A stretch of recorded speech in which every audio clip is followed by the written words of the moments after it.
নয়, বাংলাদেশের আইনজীবী সমাজ তোমাদের সঙ্গে আছে এবং আমরা আমাদের অবস্থান থেকে সর্বোত্তম সহযোগিতা আমরা করে যাব।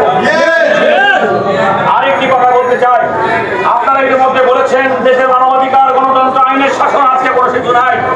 তার প্রমাণ আমাদের অনেক আইনজীবী বন্ধুদেরকে গ্রেপ্তার করা হয়েছে।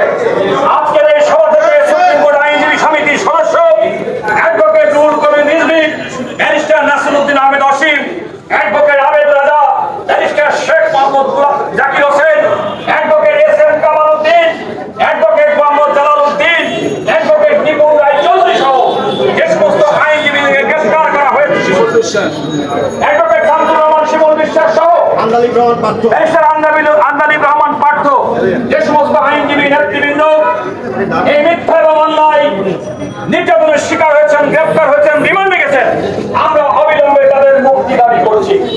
আরেকটি কথা বলতে চাই, ইতিমধ্যে আমাদের আইনজীবী ফোরামের বিপ্লবী মহাসচিব ব্যারিস্টার কায়সার কামাল সহ অনেক আইনজীবীকে নানাভাবে নিগৃহীত করা হচ্ছে।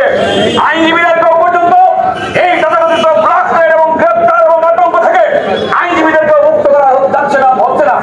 আমি অবিলম্বে এই ধরনের মিথ্যা হয়রানিমূলক গ্রেফতার এবং ব্লকমেলের নামে নিরীহ মানুষকে গ্রেফতার করে বাণিজ্য করে রিমান্ডে নেওয়ার তীব্র নিন্দা এবং প্রতিবাদ জানাচ্ছি। আমি আমার বক্তব্য শেষ করবো এই কথা বলে, বন্ধুরা, আজকে দীর্ঘদিন পরে এই দুঃশাসন অপশাসনের বিরুদ্ধে সাধারণ মানুষ বুঝে উঠেছে।